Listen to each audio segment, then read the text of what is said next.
mootummaan naannoo Oromiyaa qaamolee lammiilee hongee miidhamaniif deeggarsa taasisaniif marsaa lammaffaaf beekamtii kenne. Hoogganaan buusaa gonfaa Oromiyaa obbo Siisaa Yaabtaamuu kaayyoon sagantichaa dhaabbilee fi namoota karaa aadaa fi duudhaa uummata Oromootiin quuqamni itti dhaga'ame ariitiin uummata isaanii miidhamaniif qaqqabaniif beekamtii kennuuf jedhan. Sagantaa kana irratti qaamolee 83 gargaarsa maallaqaa kan buusaa gonfaadhaan baankiiwwan banamanitti kan galchan akkasumas dhaabbilee garaagaraa 36 kan ta'an gargaarsa bakka lammiiwwan keenya hongeedha saaxilamanitti argamanii kennuu isaanii caasaa buusaa gonfaa sadarkaa jiruun kan mirkanaa'e beekamtii kennuudhaaf.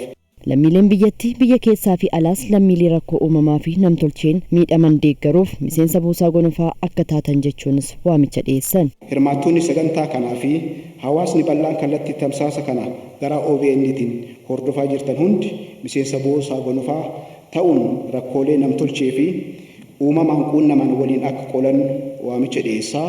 Pirezidaantiitti aanaan mootummaa naannoo Oromiyaa obbo Awwaluu Abdii saganticha irratti ergaa dabarsaniin qaamolee namummaan itti dhaga'ame lammiilee isaanii cina dhaabbatan irraa yeroo muraasa keessatti birriin biiliyoonaan lakkaa'amu walitti qabameera jedhan. Waan qabanirra otoo fageenyi isaan hin daangessin otoo wanti tokko isaan hin daangessin uummata Oromootiif qaqqabanii jiru.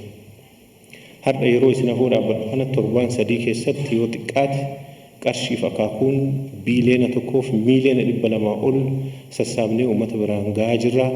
Ammallee warra nu arjoomtaniif ulfaadhaa galatoomaa isiniin jenna.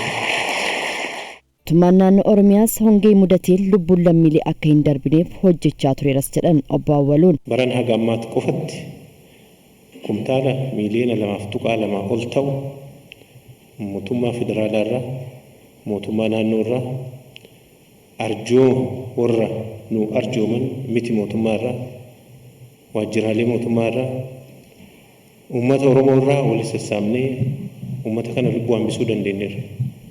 Barreen gaddaallee lubbuun namaan baan baranis hin baan bara dhufullee hin bahu. Maaliif waan biraatti hafa malee lubbuun namaa sababa hanqina nyaataatiin bahuun irra hin jiraatu jedheeti mootummaan keenya hojii hojjechaa jira. Qaamoleen beekamtii taasisaniifis deeggarsi lammiilee isaanii miidhameef taasisan cimee kan itti fufu ta'uu dubbataniiru. Wanni ani kenne waan gahaa miti.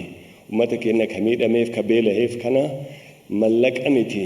Osoo humna nafsee kennallee kennineefi waan ga'u miti. Akka qeerrootitti dhugumatti uummanni Booranaa nu qaaman naqnee agarre waan kana qeerroo irraatti funaannee waan qarshii san yooditti lakkaa'ama ammas immoo adeemsa biraatti fufaa irraa uummanni sun baay'ee rakkateera.